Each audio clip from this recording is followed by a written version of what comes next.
ఓం నమ శివాయ. వాగర్ధ ఇవ సంపృక్తౌ వాగర్ధ ప్రతిపత్తయే జగతః పితరౌ వందే పార్వతీ పరమేశ్వరౌ. నేను మీ సుధీర్ బాబు, అమరాస్ట్రాలజీ యూట్యూబ్ ఛానల్. ఈరోజు వీడియోలో మనం ఆంధ్రప్రదేశ్ రాష్ట్ర రాజకీయాల గురించి, అదేవిధంగా మన దేశ రాజకీయాల గురించి కొంచెం క్లుప్తంగా చెప్పుకుందాం. అంటే మొన్న జరిగిన సార్వత్రిక ఎన్నికలలో ఎవరు విజయాన్ని సాధించబోతున్నారనేది మనం ఈ వీడియోలో తెలుసుకుందాం. మూడవసారి ముచ్చటగా నరేంద్ర మోడీ గారు మంచి మెజార్టీతో గెలవబోతున్నారు. మోడీ గారికి సుమారు 270 నుంచి 330 సీట్ల వరకు బీజేపీ పార్టీకి రాబో అవకాశాలు చాలా పుష్కలంగా ఉన్నాయి. సో మూడోసారి కూడా మోడీ గారు ప్రధానమంత్రి ఆయన అవడానికి ఆయన జాతకం బాగా సహకరిస్తుంది. అదేవిధంగా ఆంధ్రప్రదేశ్ రాష్ట్రం వచ్చినప్పుడు ముఖ్యంగా ఆంధ్రప్రదేశ్ రాష్ట్రంలో 3 పార్టీలు చాలా బలంగా పోటీ చేశాయి. అదేవిధంగా చాలా బలంగా పోరాట పటిమను చూపించాయి. ఈసారి మన ఆంధ్రప్రదేశ్ ఎలక్షన్స్లో ముఖ్యంగా జగన్ గారు ఒకవైపు, అదేవిధంగా చంద్రబాబు గారు, పవన్ కళ్యాణ్ గారు కూటమిగా బీజేపీతో కలిసి ఒక కూటమిగా ఏర్పడ్డారు. వాస్తవంగా ఈ కూటమి తన ప్రభావాన్ని ఎంతవరకు చూపించింది అనేది తెలుసుకోవాలంటే మనం కొంచెం వివరంగా ఈ వీడియోని వీక్షించండి. నేను చెప్పదలుచుకున్నాను మీకు. 2014, 2019లో కూడా తీసుకున్నప్పుడు కూడా 2024లో కూడా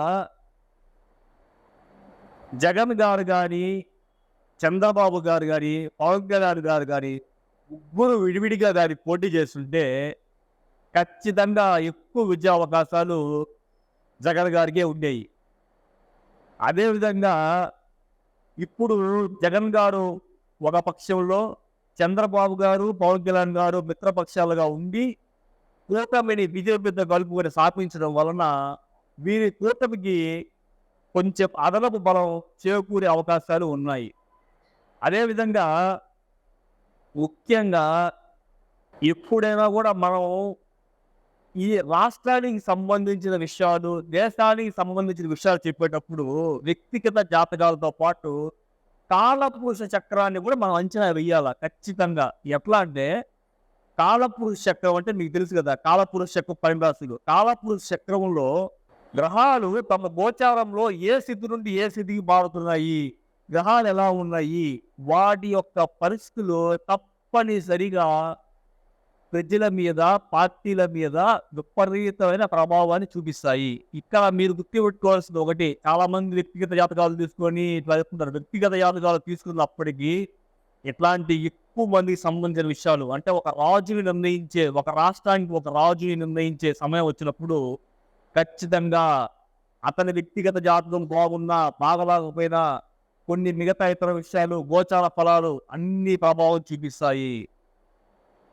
ఇప్పుడు మీకు జ్యోతిష్యంలో కూడా కొన్ని మీకు ముందు వీడియోలో కొన్ని చెప్పున్నా, ఒక గ్రహం ఉండడానికి 2-3 గ్రహాల యోగాన్ని కలిసి యోగం పొందినప్పుడు వచ్చే ప్రభావం, ఒక గ్రహం సింగిల్గా ఉన్నప్పుడు వచ్చే ప్రభావం, అదేవిధంగా 2-3 గ్రహాలు కలిసి యోగం అంటే 2 కలవడం. యోగం అంటే ఏం లేదు, 2-3 గ్రహాల సంయోగం అంటే కాంబినేషన్.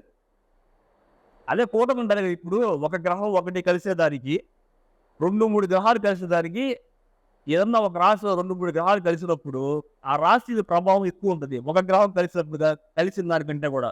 అదే కదా ఇప్పుడు మన జ్యోతిష్లో చాలా యోగాలు ఉన్నాయి. శశిమంగళ యోగం అని, గజకేశ్వర యోగం అని. యోగాలను ఎలా ఫామ్ అవుతాయి? 2 గ్రహాలు కలవడం వల్ల. అంటే 2 గ్రహాలు కలిసినప్పుడు ఆ యోగ ప్రభావం ఎక్కువగా ఉంటుంది. పాజిటివ్గా ఉంటే పాజిటివ్గా ఉంటుంది, నెగిటివ్గా ఉంటే నెగిటివ్గా ఉంటుంది. సో ఆ విధంగా చూసుకున్నప్పుడు ఇప్పుడు నేను జగన్ గారిది కానీ, చంద్రబాబు గారిది కానీ, పవన్ కళ్యాణ్ గారిది కానీ ఎవరిది వ్యక్తిగత జాతకాలలో పోవడం లేదు.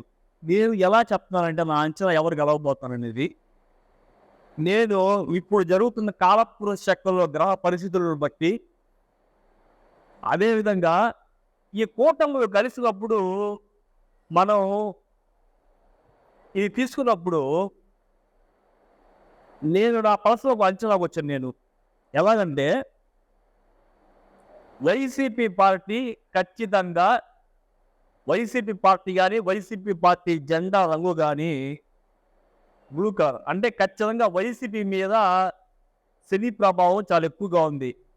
శని ప్రభావం అంత ఎక్కువగా ఉంది కాబట్టే ఆయన ఒంటరిగా నిలబడగలిగాడు, పోరాడాడు. 2014లో ఒంటరిగా నిలబడ్డాడు. 2019లో కూడా ఒంటరిగా నిలబడి విజయాలు సాధించాడు.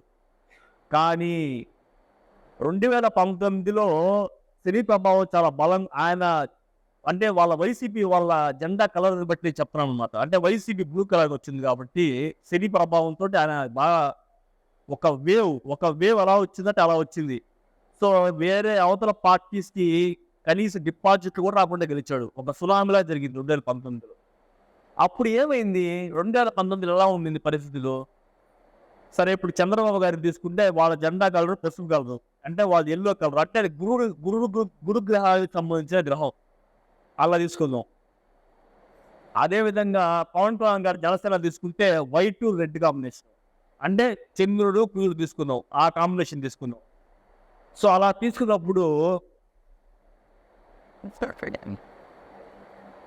ఇండివిడ్యువల్‌గా ముగ్గురు 3 పార్టీలుగా దాన్ని పోటీ చేస్తుంటే 2020 ఎలక్షన్స్‌లో కూడా ఖచ్చితంగా వైసీపీకే కొంచెం ఎడ్జ్ ఉండేది.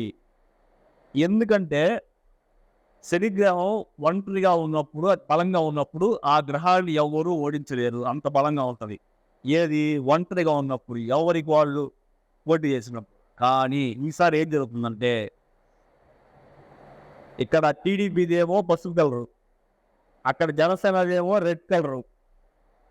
పసుపు కలరు గురుడు, yellow colour. Red colour main combination తీసుకుంటే మనం కుజుడు తీసుకుందాం, మార్స్. సో, ఎప్పుడైతే ఈ యెల్లో, ఈ రెడ్ కలర్ కాంబినేషన్ కలిసాయో, అంటే యెల్లో, రెడ్ ఈ కాంబినేషన్ పసుపు, ఎరుపు కలిసి పాజిటివ్‌గా ఉన్నప్పుడు డెఫినెట్‌గా అది విన్నింగ్ కాంబినేషన్. గుర్తుపెట్టుకోండి మీరు. పసుపు, రెడ్ కలర్, అదే యెల్లో, రెడ్ కలర్. సో, అంటే ఎలా ఉంటదంటే ఈ 3 కాంబినేషన్ తీసుకున్నప్పుడు యెల్లో కలరు డైరెక్ట్ ఫైట్‌లో దిగదు. అంటే వార్ ఫీల్డ్‌లో క్షేత్రస్థాయిలో యెల్లో కలరు ఫైట్‌కి రాదు. సలహాలిస్తది అంతే. But the fight between blue colour and red colour direct fight. అంటే డెఫినెట్‌గా మీకు యాక్చువల్‌గా మీరు చూసుకోండి.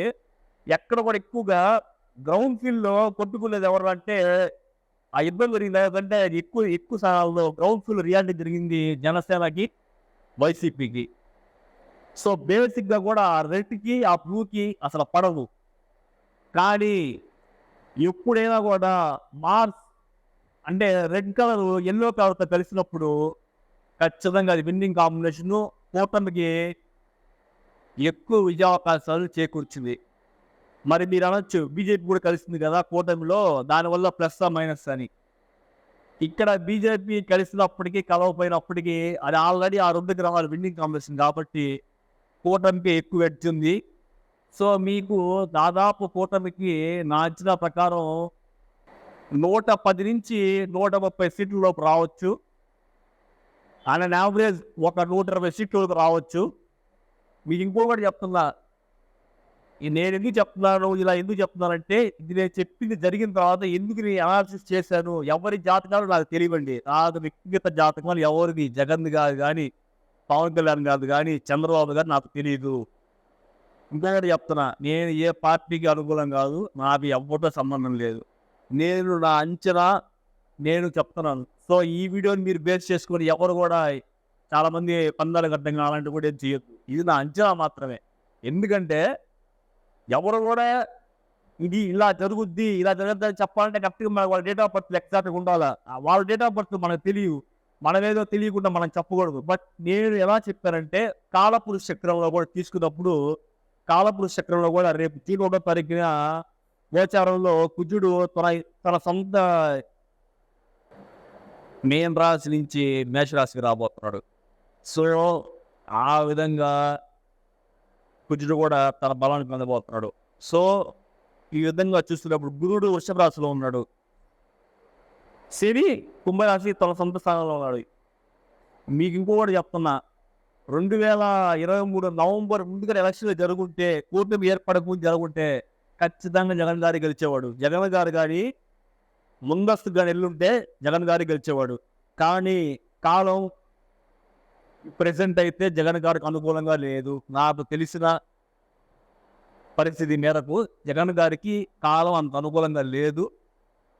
ఎక్కువ శాతం కూటమికే అవకాశాలు ఉన్నాయి. ఎందుకంటే 2-3 జనరల్గా మన జాతకంలో కూడా, పర్సనల్ జాతకంలో కూడా 2-3 గ్రహాలు కలిసినప్పుడు ఆ వ్యక్తి యొక్క జాతకం అంటే ఒక గ్రహమే ఉన్నప్పుడు ఫలితాలు ఒక రకంగా ఉంటే, 2-3 గ్రహాలు కలిసినప్పుడు ఆ ఫలితాలు ఎక్స్పోనెన్షియల్ గ్రోత్ ఉంటాయి. అంటే ఎక్కువ విన్నింగ్ పర్సంటేజ్ ఇంక్రీజ్.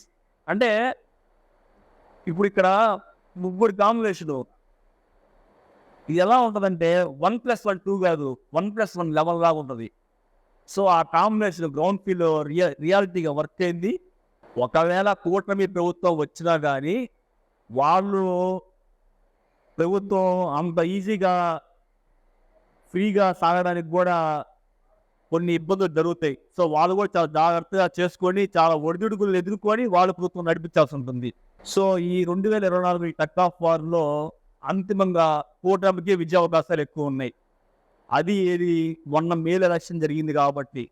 ఇదే ఎలక్షన్ కానీ నవంబర్ ముందుగా జరుగుంటే ఖచ్చితంగా జగన్ గారికే విజయావకాశాలు ఎక్కువ ఉండేవి. ఈ మేల ఎలక్షన్ జరిగింది, ఎలక్షన్ పోస్ట్ పోన్ అవ్వడం, ఎలక్షన్ కొంచెం లేట్ అవ్వడము, ఈ కూటమి కరెక్ట్గా జట్టు కట్టడము, అదేవిధంగా కాలపురుష చక్రంలో గురుడు మన మే 1 తారీఖు నుంచి తన ఇల్లు మారడము, కుజుడు రేపు జూన్ 1న ఇల్లు మారడము, ఇవన్నీ గ్రహస్థితుల ఫలితాలు ఖచ్చితంగా పూర్వం వైపు మొగ్గు చూపిస్తున్నాయి. ఎప్పుడైనా కూడా గుర్తుపెట్టుకోండి, ఈ రెడ్ ఎల్లో అనేది విన్నింగ్ కాంబినేషన్, డెడ్లీ కాంబినేషన్. ఈ కాంబినేషన్లో అంతకాలం జగన్ గారు కూటమిని ఓడించాలంటే కొంచెం కష్టమే. ఒకటి, ఈ కాంబినేషన్ లేకుండా విడిపోయి ఎవరి వాళ్ళు పోటీ చేస్తారంటే జగన్ గారికి విజయావకాశాలు ఎక్కువ. నేను మళ్ళీ చెప్తున్నా, నాకు ఏ పార్టీతో సంబంధం లేదు, నేను ఏ పార్టీకి అనుకూలం కాదు. సో ఇది ఖచ్చితంగా ఈ గ్రహాలు విన్నింగ్ కాంబినేషన్ ఎలా ఉంటే రెడ్ ఎల్లో కలిసినప్పుడు ఖచ్చితంగా వాటికి ఆ విజయావకాశాలు ఎక్కువ. ఇన్ని చెప్తున్నారంటే రెడ్ అనేది మార్క్స్ సంబంధించిన రంగు, కుజుడు సంబంధించిన రంగు. కుజుడు ఒక్కసారి ఇద్దరు రంగంలో దిగి గురువు అనుకూలంతో పోయినప్పుడు ఖచ్చితంగా గురుగ్రహాన్ని ఇచ్చే విజయావకాశాలు కుజుడి మీద బాగా పనిచేసి ఖచ్చితంగా విజయాన్ని చేకూరుస్తాయి. సో అంతిమంగా నేను చెప్పదలుచుకుంది ఏంటంటే, రాబో ఎలక్షన్స్ రిజల్ట్స్లో కూటమికి కొంచెం విజయావకాశాలు ఎక్కువ ఉన్నాయి. సో కూటమి ప్రభుత్వం రాబోతుంది అనేది నా అంచనా, అది నా ప్రిడిక్షన్. సో మరిన్ని మంచి వీడియోల కోసం మన అమరాస్ట్రాలజీ యూట్యూబ్ ఛానల్ని షేర్ చేయండి, లైక్ చేయండి, మరి సబ్స్క్రైబ్ చేయండి.